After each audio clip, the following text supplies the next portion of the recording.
ជម្រាបសួរប្រិយមិត្តទាំងអស់គ្នាស្វាគមន៍មកកាន់ Channel សម្ដែងរឿងរបស់ Admin Moshita ជួបគ្នាជាមួយ Admin ម្ដងទៀតនៅក្នុងសាច់រឿងប្រាជ្ញាភរិយាក្នុងភាគ5ទាំងអស់គ្នាអញ្ចឹងឥឡូវនេះវ៉ាន់អននឹងគេត្រូវសហការជាមួយនឹងគ្រូពេទ្យសុកដែលមកពីខាងរាជវាំងនឹងដើម្បីធ្វើការពិនិត្យទៅលើខ្លួនប្រាណរបស់គេថាគេនឹងពិតជាស្រីកំមុំឬមួយក៏យ៉ាងណាបើនិយាយពីដំណើរការនៅក្នុងការពិនិត្យមើលរបស់ពួកគេវិញគឺថារៀងចម្លែកបន្តិចណាតែគេក៏ធ្វើការដាក់ចក្រាំងខ្ជូងនឹងក្រោមជើរបស់វ៉ាន់អរួចហើយក៏យកម្រេចឬមួយក៏រោមសัตว์នឹងយកទៅត្បាល់ច្មោះរបស់វ៉ាន់អដើម្បីឲ្យវ៉ាន់អនឹងកណ្ដាស់មកតែកាលណាខ្ជូងនឹងក្រោមជើរបស់វ៉ាន់អនឹងមានបែបផ្កាភ្លើងបានន័យថាវ៉ាន់អនឹងគឺអស់ភាពបរិសុទ្ធរបស់ខ្លួនហើយបើសិនជាខ្ជូងនឹងមិនមានបែបផ្កាភ្លើងទេគឺវារក្សាសភាពដដែលបានន័យថាវ៉ាន់អនឹងគឺជាស្រីក្រមុំអីចឹងទៅបន្ទាប់ពីវ៉ាន់អបានធ្វើទៅតាមប្រូសេសនីមួយៗហើយគឺលទ្ធផលនឹងក៏បានចេញណាលោកស្រីធំនឹងក៏បានចេញមកខាងក្រៅដើម្បីប្រកាសប្រាប់អ្នកទាំងអស់គ្នាតែចម្លើយនោះគឺថាវ៉ាន់អនឹងនៅតែមានភាពបរិសុទ្ធរបស់ខ្លួនចឹងដូច្នេះតើលោកស្រីធំនឹងក៏ឲ្យអ្នកគ្រប់គ្នានឹងឈប់ដេញដោលរឿងរបស់វ៉ាន់អជាបន្តទៀតហើយវ៉ាន់អក៏គេនឹងមិនឲ្យខ្លួនគេនឹងឈឺសាច់ដល់តេដែរគេក៏បានមកនិយាយជាមួយនឹងរងសៀលក៏ដូចជាលីនអ៊ីគេបានសួររងសៀលទាយទៅមើលថាដឹងថាណាគេ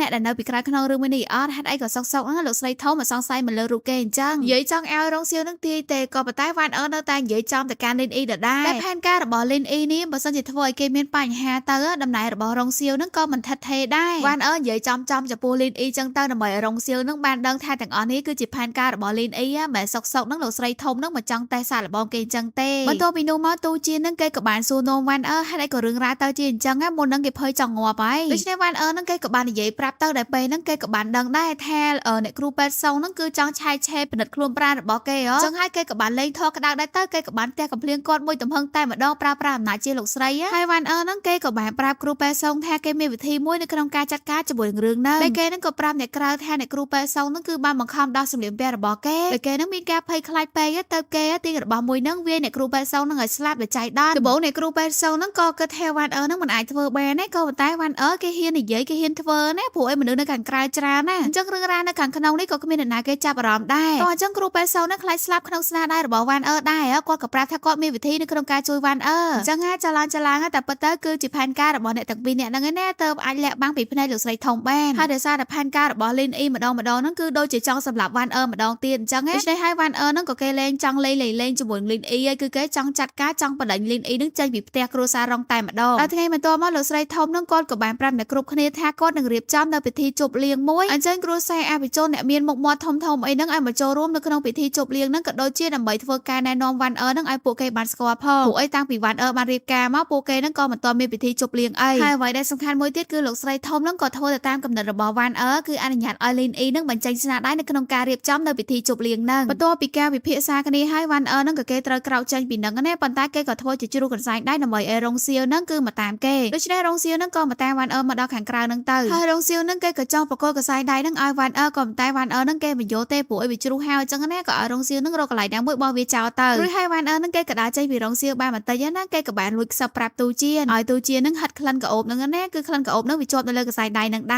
រវ៉ាន់អឺហ្នឹងក៏បានបន្តខ្សឹបរៀបរាប់ពីផែនការរបស់ខ្លួនទៅកាន់ទូជាណាប៉ុន្តែយើងមិនទាន់ដឹងថាជាផែនការអីនៅឡើយទេបន្ទាប់ពីនោះមកទៀតទូជាហ្នឹងគេក៏បានធ្វើជារអ៊ូរទាំទៅកាន់អ្នកបម្រើថាមានធំក្លិនស្អុយអីនៅជុំវិញហ្នឹងអញ្ចឹងណាគេក៏យកលេសមួយហ្នឹងដើរហិតអ្នកបម្រើគ្រប់គ្នាទៅហើយគេក៏បានហិតចំអ្នកបម្រើម្នាក់គឺមានធំក្លិនពិសេសដោយសារតែជាប់ក្លិនមួយហ្នឹងគឺវានឹងចូលផែនការរបស់វ៉ាន់អឺណាព្រោះអីម្នាក់ស្រីហ្នឹងប្រហែលជាមានអីពាក់ព័ន្ធជាមួយនឹងរងសៀវហើយឥឡូវនេះសាច់រឿងរបស់យើងហ្នឹងក៏បានកាត់ដល់ពេលល្ងាចឡើងគឺជាពិធីជប់លៀងជុំគ្រួសារអភិជនរបស់ពួកគេហ្នឹងតែនៅពេលហ្នឹងគឺទូជាហ្នឹងគេក៏បានខ្សឹបអ្វីម្យ៉ាងទៅកាន់អ្នកបម្រើស្រីម្នាក់ហ្នឹងរួចហើយម្នាក់ហ្នឹងក៏បានចេញទៅទាំងទឹកមុខដូចជាមិនសប្បាយចិត្តមិនដឹងទេទូជាហ្នឹងក៏ឲ្យសញ្ញាទៅវ៉ាន់អឺហើយវ៉ាន់អឺហ្នឹងក៏កំពុងតែនិយាយគ្នាជាមួយនឹងនរណាម្នាក់ចឹងទៅដែលម្នាក់ហ្នឹងក៏ចង់ជួបជាមួយនឹងអ្នកដែលស្នងមកដកជាបន្តទៀតស្របពេលហ្នឹងលីនអ៊ីហ្នឹងក៏ដើរចូលមកល្មមអញ្ចឹងវ៉ាន់អឺហ្នឹងក៏សួរនាំទៅកាន់លីនអ៊ីតែរងសៀវនៅឯណាចឹងណាព្រោះមិនឃើញរងសៀវដោយសារតែការដេញដោលសួរនាំរបស់វ៉ាន់អឺហ្នឹងលីនអ៊ីហ្នឹងគេក៏ថាចាំគេហ្នឹងចេញទៅខាងក្រៅដើម្បីនាំប្តីគេមកក៏បានដែរក៏ប៉ុន្តែគ្រាន់តែលីនអ៊ីបានចេញទៅបានវ៉ាន់អឺហ្នឹងគេក៏បានហៅអ្នកទាំងអស់គ្នាតែម្ដងគឺនៅខាងក្រៅហ្នឹងមានការសម្ដែងមួយក៏ឲ្យអ្នកទាំងអស់គ្នាហ្នឹងក៏មកតាមគេមកចំណែកលីនអ៊ីដែលចេញមករកប្តីរបស់ខ្លួនហ្នឹងគេក៏បានឃើញរងសៀវហ្នឹងក៏កំពុងតែនិយាយគ្នាជាមួយនឹងអ្នកបម្រើស្រីម្នាក់ហ្នឹងដែលរងសៀវហ្នឹងគឺបានលួចលាក់ជាមួយនឹងអ្នកបម្រើម្នាក់ហ្នឹងណាអញ្ចឹងឥឡូវហ្នឹងគេកំពុងតែសុំវល់ឲ្យរងសៀវហ្នឹងជួយគេផងព្រោះអីគេទៅតែលឺដំណឹងថាគេហ្នឹងនឹងត្រូវផ្ទេរចេញទៅឯស្រុកផ្សេងហ្នឹងនៅយប់ហ្នឹងហើយបើសិនជាគេចេញទៅគេមិនមានឱកាសត្រឡប់មកគ្រួសារហ្នឹងទៀតទេលីនអ៊ីឃើញប្តីរបស់ខ្លួនហ្នឹងកំពុងតែនៅជាមួយនឹងមនុស្សស្រីហើយគឺគេទ្រាំបានទេក៏ប៉ុន្តែគេក៏ព្យាយាមទប់ព្រោះអីថ្ងៃហ្នឹងមានភ្ញៀវច្រើនណាគេក៏ចង់ដើរចេញពីហ្នឹងហើយក៏ប៉ុន្តែទូជាដែលកំពុងតែឃ្លាំមើលពីសកម្មភាពរបស់ពួកគេនោះខ្លាចថាខុសពីផែនការគេក៏បានរើសដុំថ្មហ្នឹងគឺគប់ទៅចំប្រឡោះជើរបស់រងសៀវក៏ធ្វើឲ្យរងសៀវហ្នឹងឈឺ ឲ្យគេក៏បានចេញមកខាងក្រៅអញ្ចឹងទៅគេក៏បានឃើញជាមួយលីនអ៊ីដែរដល់ពីរអ្នកនឹងបានឃើញគ្នាអញ្ចឹងទៅរឿងអីមិនឆ្លោះគ្នាអ្នកបម្រើនឹងក៏ចេញមកការពាររងសៀវអញ្ចឹងហើយធ្វើឲ្យលីនអ៊ីនឹងក៏វាយទះតោចជាមួយនឹងអ្នកបម្រើនឹងទៅឯវ៉ាន់ដែលគេបាននាំអ្នកគ្រប់គ្នានឹងថែមកមើលការសម្ដែងនឹងគេធ្វើទៅដើរផ្លូវផ្សេងទេក៏ប៉ុន្តែអ្នកគ្រប់គ្នានឹងក៏បានចាប់អារម្មណ៍លើសំឡេងអីយោគេនឹងក៏បានមកមើលទៅឲ្យឃើញពីរូបភាពដែលលីនអ៊ីនឹងកំពុងវាយទះតបគ្នាហើយគ្មាននរណាហាមឃាត់ពីសកម្មភាពរបស់លីនអ៊ីបានក្រៅពីលោកស្រីធំឡើយអញ្ចឹងហើយលីនអ៊ីនឹងក៏បានត្រូវមកលោកស្រីធំជាខ្លាំងក៏ដោយសារតែសកម្មភាពរបស់លីនអ៊ីមុននឹងគឺធ្វើឲ្យបាក់មុខបាក់មាត់គ្រួសារខ្លាំងមែនតើជាពិសេសគឺការប្រច័ណ្ឌរបស់លីនអ៊ីនឹងតែម្ដងលីនអ៊ីមិនអាចទប់ពីកំហឹងរបស់ខ្លួនឯងបានទាំងដែលរាល់ដងគឺរងសៀវនឹងមិនដែលមានស្រីបំរើនៅឯបន្ទប់របស់ខ្លួនទេដោយសារតែលីនអ៊ីនឹងប្រច័ណ្ឌសូម្បីតែប្រពន្ធចុងនឹងក៏គ្មានដែរតែរូបភាពនៃការប្រច័ណ្ឌរបស់លីនអ៊ីនឹងគឺវាខុសដោយសារតែនៅក្នុងសម័យកាលហ្នឹងគឺប្តីតែងតែមានប្រពន្ធទី1ទី2ទី3ទៀតណាអញ្ចឹងនេះគឺរងសៀវនឹងមិនតន់តែយកប្រពន្ធចុងផងគឺលីនអ៊ីប្រច័ណ្ឌដល់ថ្នាក់ហ្នឹងឯងតែឆ្លៀតនៅក្នុងអាកាសហ្នឹងវ៉ាន់ហ្នឹងគេក៏បាននិយាយរំលឹកថាលោកស្រីធំហ្នឹងគឺយកច្រឡំទៅលើលីនអ៊ីឯងក្រែម្ដាយពិតប្រាកដកូនប្រុសរបស់លីនអ៊ីជាមួយរងសៀវហ្នឹងគ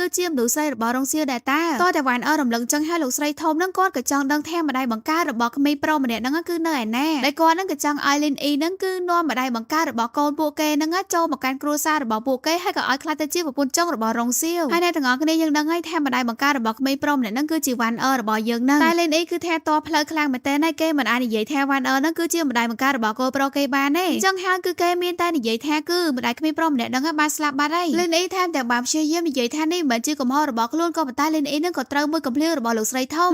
ហ្នឹងក៏មិននឹកស្មានថាលីនអ៊ីហ្នឹងគឺជាមនុស្សដែលពូពលបែបហ្នឹងណាចាត់ការជាមួយនឹងមនុស្សស្រីដែលនៅក្បែរខ្លួនរបស់រងសៀវដែលបែបហ្នឹងតែលីនអ៊ីហ្នឹងគឺមិនអាចមានកូនឲ្យរងសៀវបានហើយក៏មិនឲ្យរងសៀវហ្នឹងយកប្រពន្ធចុងទៀតអញ្ចឹងឥឡូវហ្នឹងទោះបីជាលីនអ៊ីហ្នឹងព្យាយាមនិយាយវល់ក៏យ៉ាងណាក៏ដោយក៏លោកស្រីធំហ្នឹងក៏មិនចង់ស្ដាប់ដែរក៏ដេញឲ្យលីនអ៊ីហ្នឹងចេញទៅឯវ៉ាន់ហ្នឹងគេក៏បានពិភាក្សាជាមួយនឹងលោកស្រីធំណាដោយសារតែរងសៀវហ្នឹងគឺត្រូវតែជាអ្នកដែលស្នងតំណែងដូច្នេះហើយគេមិនអាចមានប្រពន្ធបែបហ្នឹងទេវ៉ាន់ក៏ចង់ឲ្យលោកស្រីធំហ្នឹងរកប្រពន្ធម្នាក់ទៀតឲ្យរងសៀវហើយជំរឿនដែលល្អបំផុតនោះគឺថាចៅស្រីរបស់លោកស្រីធំហ្នឹងតែម្ដងអញ្ចឹងថ្ងៃបន្តមកទៀតចៅស្រីរបស់លោកស្រីធំហ្នឹងក៏បានមកដល់សំណាក់របស់ពូគេហើយវ៉ាន់ហ្នឹងក៏មករងចាំយូរដែរគេក៏បានណែនាំម្នាក់ហ្នឹងឲ្យរងសៀវបានស្គាល់តែម្ដងទៅដែលគេមានឈ្មោះថាយាយីនរងសៀវហ្នឹងគ្រាន់តែឃើញសម្រស់របស់យាយីនហ្នឹងក៏បានបាក់ជាមួយនឹងគេបាត់ហើយវ៉ាន់ក៏ដេញឲ្យរងសៀវហ្នឹងនាំយាយីនហ្នឹងទៅដើរលេងនៅឯទីធ្លាខាងក្រៅមិនឲ្យលីងអ៊ីហ្នឹងទៅតាមទេយាយីនជាមួយរងសៀវហ្នឹងគេក៏ដើរទៅចែកគ្នាបដាអញ្ចឹងណាហើយរងសៀវគេក៏បានចាប់អារម្មណ៍ឃើញផ្កាហ្នឹងស្រស់ស្អាតគេក៏បានកាច់យកមកដោតលើសក់របស់យាយីនទៅឯលីនអ៊ីនៅវិញក៏នៅតែមកតាមលួចមើលប្តីរបស់ខ្លួនដែរដែលឃើញពីសកម្មភាពមួយហ្នឹងហើយគេខឹងណាគេក៏បានកាច់ផ្កាដែរទៅក៏បានធ្វើឲ្យម្រាមដៃរបស់គេហ្នឹងមុតចេញឈាមអញ្ចឹងលីនអ៊ីហ្នឹងគេក៏បាននឹកឃើញល្បិចមួយដែលគេហ្នឹងក៏បានចូលមកកាត់សង្វាក់អ្នកទាំងពីរនាក់ហ្នឹងរួចក៏យកផ្កាហ្នឹងដែររបស់រងសៀវហ្នឹងយកមកសៀតទៅជារបស់យាយីនដែលខ្លួនឯងតោះតែយាយីនបានលើកដៃទៅប៉ះជាមួយនឹងដៃរបស់លីនអ៊ីដែលកំពុងតែសៀតផ្កានៅទៅជារបស់គេហ្នឹងលីនអ៊ីហ្នឹងក៏ធ្វើជាមុតបន្លាអីណាក៏ថាមកពីយាយីនហ្នឹងគឺបានយកបន្លាផ្កាហ្នឹងយកមកចាក់លើដៃរបស់គេក៏ប៉ុន្តែមានណាយាយីនហ្នឹងមិនស្លូតណាគេក៏ថាលីនអ៊ីហ្នឹងប្រហែលជាមិនទាន់ស្គាល់គេច្បាស់ដែរបើសិនជាគេចង់ធ្វើបាបនរណាម្នាក់គឺគេមិនធ្វើបែបហ្នឹងឡើយគេនឹងធ្វើការរុញម្នាក់នោះទៅលើគុំផ្ការួចហើយក៏ញីមុខម្នាក់ហ្នឹងឲ្យខ្ទេចជាមួយនឹងបន្លាផ្កាតែម្ដងក៏ប៉ុន្តែយាយីហ្នឹងគេថាគេមិនធ្វើអញ្ចឹងទេគេមិនដឹងថាត្រូវធ្វើដើម្បីអីហើយរងសៀវហ្នឹងគេក៏បានដេញឲ្យលីនអ៊ីហ្នឹងទៅជួយការងាររបស់វ៉ាន់ទៅក៏មកធ្វើអីនៅទីហ្នឹងឯងឥឡូវសាច់រឿងរបស់យើងហ្នឹងក៏បានឆ្លងដល់ពេលវេលាយប់ឡើងតែម្ដងណាគឺលីនអ៊ីហ្នឹងគេក៏បានប្រទះចៃដន្យឃើញពីដំណើររបស់ទូជៀនដូច្នេះហើយគេក៏បានតាមទូជៀនទៅអញ្ចឹងគេក៏បានឃើញថាវ៉ាន់រួមជាមួយនឹងយាយីហ្នឹងក៏កំពុងតែដុតក្តារសែនឲ្យនរណាម្នាក់ប៉ុន្តែគេមិនដឹងថាជានរណាទេតែដែលជាក់ស្ដែងទៅគឺយាយីហ្នឹងគឺជាមិត្តភក្តិជាមួយនឹងកងវ៉ាន់គ្រួសារកងអ្នកនរគ្នាយាយីហ្នឹងគេក៏បានខឹងជាមួយនឹងគ្រួសាររងដែលធ្វើឲ្យវ៉ាន់ហ្នឹងបានស្លាប់លោតទឹកសម្រាប់ខ្លួនហ្នឹងអញ្ចឹងហើយមិនគេនឹងសហការជាមួយនឹងវ៉ាន់នេះដើម្បីសងសឹកជាមួយនឹងគ្រួសាររងឯលីនអ៊ីវិញគេមិនទាន់ដឹងសាច់រឿងទេគ្រាន់តែឃើញរូបភាពសិក្សារបស់អ្នកទាំងពីរនាក់ហ្នឹងគេក៏ដើរចេញក៏ប៉ុន្តែគេក៏បានធ្វើឲ្យលឺសម្រាប់ជើងអញ្ចឹងហើយទោះបីជាគេនឹងខំរត់ចេញលឿនយ៉ាងណាក៏ដោយក៏វ៉ាន់ហ្នឹងគេបានប្រទះឃើញដែរហើយលីនអ៊ីគេក៏បានយករឿងមួយហ្នឹងយកមកប្រាប់រងសៀវប៉ុន្តែមិនដឹងថាប្រាប់ត្រង់ចំណុចណារបស់យាយីងទេគ្រាន់តែថារងសៀវហ្នឹងគឺគេមិនជឿទៅលើពាក្យសម្ដីរបស់លីនអ៊ីអញ្ចឹងហើយលីនអ៊ីហ្នឹងក៏គេនឹងចង់បញ្ជាក់ឲ្យរងសៀវបានឃើញថានោះគឺជាការពិតដូច្នេះហើយលីនអ៊ីហ្នឹងគេក៏បានចេញនៅកម្រងមួយក៏គេនឹងបានមកធ្វើជាដាក់ថ្នាំនៅក្នុងស្រែហ្នឹងដើម្បីឲ្យវ៉ាន់ហ្នឹងបានឃើញតែការណាវ៉ាន់ហ្នឹងប្រាប់យាយីងហ្នឹងមិនឲ្យញ៉ាំស្រែហ្នឹងគឺបានន័យថាគឺអ្នកទាំងពីរនាក់ហ្នឹងកំពុងតែបោកប្រាស់រងសៀវហើយអញ្ចឹងហើយដល់ពេលដែលពួកគេញ៉ាំអាហារជុំគ្នាហ្នឹងក៏អ្នកអំរាហ្នឹងបានចាក់ស្រែឲ្យយាយីអ្នកគ្រប់គ្នាហ្នឹងក៏បានញ៉ាំស្រែនៅតែយាយីហ្នឹងគឺគេមិនទាន់ញ៉ាំស្រាទេគេធ្វើជាស្ទាក់ស្ទើរសិនណាថាគេហ្នឹងមិនចេះញ៉ាំស្រាទេហើយពាក្យសម្ដីមួយហ្នឹងក៏ធ្វើឲ្យលីនអ៊ីហ្នឹងរៀងសប្បាយចិត្តស្មានថាត្រូវផែនការរបស់ខ្លួនណាក៏ប៉ុន្តែមានណាយាយីហ្នឹងគេក៏បានញ៉ាំស្រាហ្នឹងតែដឹងថាក្នុងស្រាហ្នឹងគឺមានជាតិថ្នាំរួចហើយកម្រោរបស់លីនអ៊ីហ្នឹងបានជជន់ខ្លួនឯងទៅវិញគឺវ៉ាន់ហ្នឹងគេក៏បានដេញឲ្យលីនអ៊ីហ្នឹងទៅយកស៊ុបដែលគេចំហុយនៅផ្ទះបាយមកហើយបើទោះបីជាលីនអ៊ីហ្នឹងមានលេសអីក៏ដោយក៏វ៉ាន់ហ្នឹងគេបង្ខំតតែទៅដែរតែពេលដែលលីនអ៊ីបានចាញ់ទៅហើយវ៉ាន់ហ្នឹងគេក៏បានចាញ់ដែរគឺគេហ្នឹងក៏បញ្ញាប់ទៅហៅលោកស្រី ស្រីធំណាហើយមួយសន្ទុះក្រោយមកលីនអ៊ីនឹងគេក៏បានត្រឡប់មកវិញហើយប៉ុន្តែគេមិនហ៊ានចូលទៅក្នុងបន្ទប់ទេក៏ដោយសារតែស្រាដែលយាយញបានញ៉ាំហ្នឹងគឺវាមានជាតិថ្នាំមែនប៉ុន្តែថ្នាំហ្នឹងប្រហែលជាថ្នាំសណ្ដំអីមើលទៅលីនអ៊ីហ្នឹងគេលឺរងសៀវហ្នឹងបានធ្វើបាបទៅលើយាយញហើយគេមិនព្រមចូលទៅក្នុងបន្ទប់ហ្នឹងទេគេខំមកសង្កត់ចិត្តក៏ប៉ុន្តែវ៉ានអឺហ្នឹងគេក៏បាននាំលោកស្រីធំហ្នឹងមកដល់នឹងដែរអញ្ចឹងលីនអ៊ីហ្នឹងគេក៏បានព្យាយាមនិយាយកុហកថានៅក្នុងបន្ទប់ហ្នឹងអត់មានមនុស្សទេរងសៀវហ្នឹងបានដើរទៅខាងក្រៅបាត់ហើយក៏ប៉ុន្តែកុហកមិនកើតទៅវ៉ានអឺហ្នឹងជាអ្នកនាំមុខហ្នឹងវ៉ានអឺហ្នឹងក៏បញ្ញាប់សម្រុកចូលមកក្នុងបន្ទប់ទៅហើយរូបភាពនោះគឺថារងសៀវហ្នឹងសវងលេងដឹងខ្លួនហើយរបៀបថាត្រូវថ្នាំសណ្ដំរបស់គេអញ្ចឹងណាសម្ដេចអាយាយហ្នឹងគេក៏បានត្រូវរបួសក្បាលដែរតែការប៉ັດនោះគឺយាយហ្នឹងគេដឹងថាក្នុងហ្នឹងមានថ្នាំហើយគេញ៉ាំទៅគឺវាច្បាស់ជាអញ្ចឹងប៉ុន្តែគឺគេហ៊ានបន្ថយក៏ដោយសារតែគេហ្នឹងចង់ចាត់ការជាមួយលីនអ៊ីហើយរងសៀវជាមួយលីនអ៊ីក៏កំពុងអភ័យញ័រខ្លួនទាំងពីរនាក់ហ្នឹងឯណាពួកគេទាំងពីរនាក់ហ្នឹងក៏បានចាប់ផ្ដើមចោទប្រកាន់ទៅលើគ្នាទៅវិញទៅមកទៅណាជាពិសេសរងសៀវហ្នឹងក៏ចោទប្រកាន់ថានេះគឺជាផែនការរបស់លីនអ៊ីពេលដែលរងសៀវស្ដីឲ្យលីនអ៊ីចឹងទៅអាណិតលីនអ៊ីដែលតាមមនុស្សស្មានថាប្តីរបស់ខ្លួនហ្នឹងបកក្បាលមកថាឲ្យខ្លួនចឹងទេលីនអ៊ីហ្នឹងក៏ចោទវិញថាគេធ្វើរឿងគ្រប់យ៉ាងហ្នឹងក៏ដើម្បីតែរងសៀវដែរមិនគួរណារងសៀវហ្នឹងមកចាញ់ល្បិចអ្នកទាំងពីរនាក់ហ្នឹងសោះហើយតាំងពីដើមមកតាំងពីគេរៀបការជាមួយរងសៀវមកគេធ្វើរឿងគ្រប់យ៉ាងហ្នឹងក៏ដើម្បីតែរងសៀវដែរដើម្បីតែផលប្រយោជន៍របស់រងសៀវហ្នឹង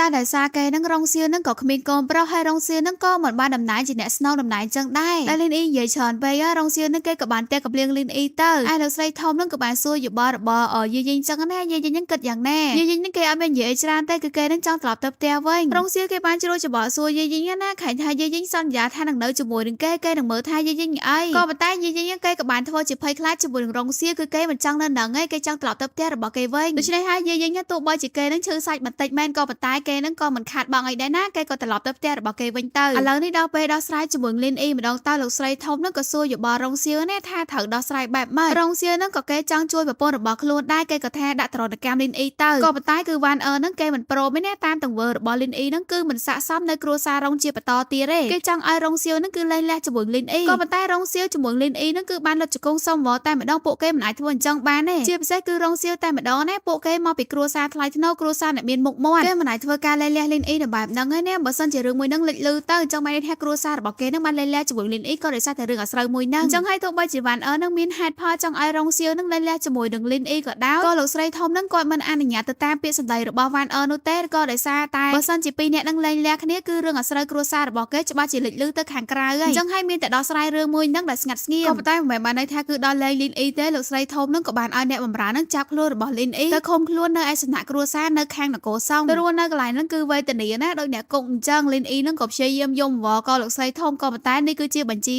ហើយចំពោះសាច់រឿងនៅក្នុងភាគនេះក៏អត់មានសំស្លេះតែប៉ុណ្្នឹងសិនណាអញ្ចឹងយើងចាំជួបគ្នាជាមួយ admin ម្ដងទៀតក្នុងភាគក្រោយទាំងអស់គ្នាអរគុណច្រើនជម្រាបលាបាយបាយ